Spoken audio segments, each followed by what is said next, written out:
Assalamualaikum warahmatullahi wabarakatuh. Perkenalkan, nama saya Suci Anjarwati, NPM 2001081081011 dari kelas B.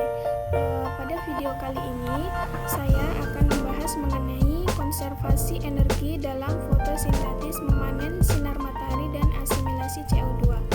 Adapun video ini dibuat untuk memenuhi penilaian UTS pada mata kuliah Fisiologi Tumbuhan dengan dosen pengampu yaitu Bapak Tri Andri Setiawan MPD. Adapun poin-poin yang akan saya bahas, yang pertama mengenai daun adalah mesin fotosintetik yang memaksimalkan penyerapan cahaya. Yang kedua, fotosintesis adalah proses oksidasi reduksi. Yang ketiga, fotosintetik transportasi elektron. Yang keempat, cara membuka dan menutup stomata. Yang kelima, gerakan stomata juga terkontrol oleh eksternal faktor lingkungan. Yang keenam, fotosintetik reduksi karbon PCR siklus. Dan yang ketujuh, siklus PCR sangat tinggi diatur. Yang pertama, daun adalah mesin fotosintetik yang memaksimalkan penyerapan cahaya. Arsitektur daun tumbuhan tingkat tinggi yang khas adalah bagian yang sangat cocok untuk penyerapan cahaya. Luas laminar permukaan berfungsi untuk memaksimalkan intersepsi cahaya. Sebagai tumbuhan, sifat bifasial daun memungkinkan untuk mengumpulkan cahaya datang di permukaan atas dan cahaya difus, atau baik tersebar dan dipantulkan di permukaan bawah. Bruto morfologi bukanlah satu-satunya faktor yang meningkatkan intersepsi pengaturan seluler di internal yang ringan, tetapi juga memiliki peran yang penting. Yang kedua adalah fotosintesis adalah proses oksidasi reduksi. Meskipun mungkin tidak jelas pada pandangan pertamanya, namun fotosintesis itu pada dasarnya adalah merupakan proses reaksi reduksi oksidasi. Hal ini dapat kita lihat dengan memeriksa persamaan ringkasan untuk fotosintesis, yaitu 6CO2 plus 12HO2 C6H12O6 plus 6O2 plus 6H2O. Nah, di sini fotosintesis ditunjukkan sebagai reaksi antara CO2 dan air untuk menghasilkan glukosa, karbon 6 karbon karbohidrat atau heksosa. Meskipun glukosa bukanlah yang pertama pada produk fotosintesis, namun bentuk umum dari karbohidrat termodulasi itu memberikan dasar yang nyaman untuk diskusi. Yang ketiga, fotosintetik transportasi elektron. Fotosistem adalah komponen utama dari elektron fotosintetik rantai transportasi. Kunci untuk transport elektron fotosintesis rantai adalah adanya dua molekul besar multimolekul kompleks pigmen protein yang dikenal sebagai fotosistem 1 atau PS1 dan fotosistem 2 atau PS2. PS1 terdiri dari 18 subunit yang berbeda, sedangkan PS2 terdiri dari 31 subunit individu. Kedua, fotosistem ini beroperasi secara seri dihubungkan oleh agregat multiprotein ketiga yang disebut kompleks sitokrom. Secara keseluruhan, efek dari rantai adalah untuk mengekstrak elektron berenergi rendah dari air deterjen. Fotosistem atau kelas yang berbeda agregat molekul kemudian dapat dipisahkan dari masing-masing lainnya dengan sentrifugasi. Jika deterjen dilakukan perawatan, maka dapat dipilih dengan cermat. Tidak hanya kompleks yang dapat diisolasi, tetapi juga kompleks individu dapat dibagi lagi menjadi agregat yang lebih kecil yang mempertahankan berbagai bagian dari keseluruhan aktivitasnya. Baru-baru ini pendekatan ini telah menyebabkan kristalisasi pusat reaksi PS2 dan PS1 dengan memaparkan kristal ini ke sinar X dan menganalisisnya pola diffraksi yang dihasilkan.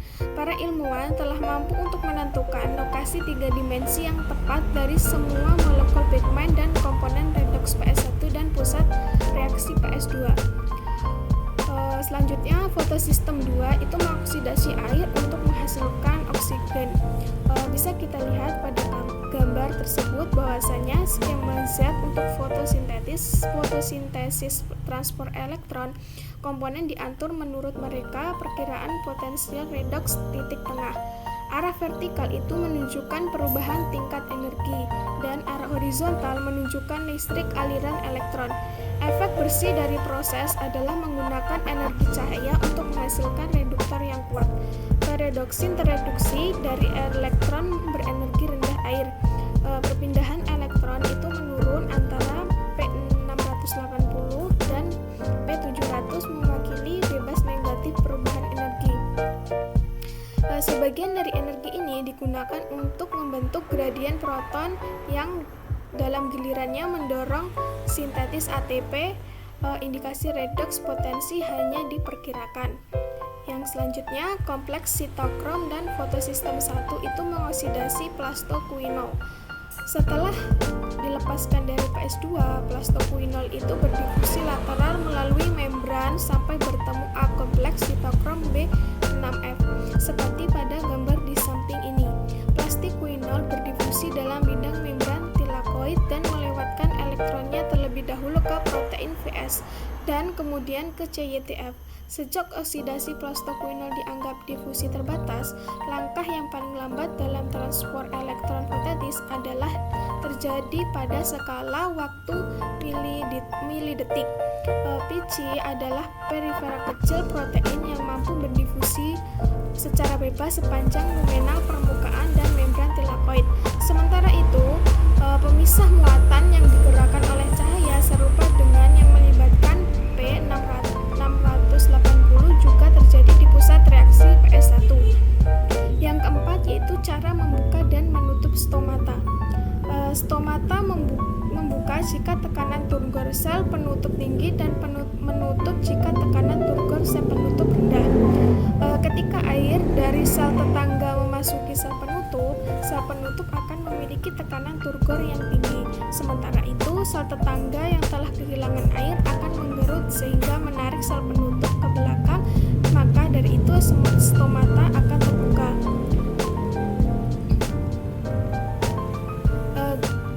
Gerakan yang selanjutnya, yang kelima adalah gerakan stomata juga terkontrol oleh eksternal faktor lingkungan. Peran utama stomata adalah untuk memungkinkan masuknya CO2 ke daun untuk fotosintesis, sementara pada saat yang sama mencegah kehilangan air yang berlebihan. Dan pergerakan stomata itu diatur oleh berbagai faktor lingkungan dan internal seperti cahaya, CO2 tingkat, status air tanaman, dan suhu. Yang keenam, fotosintetik reduksi karbon PCR siklus.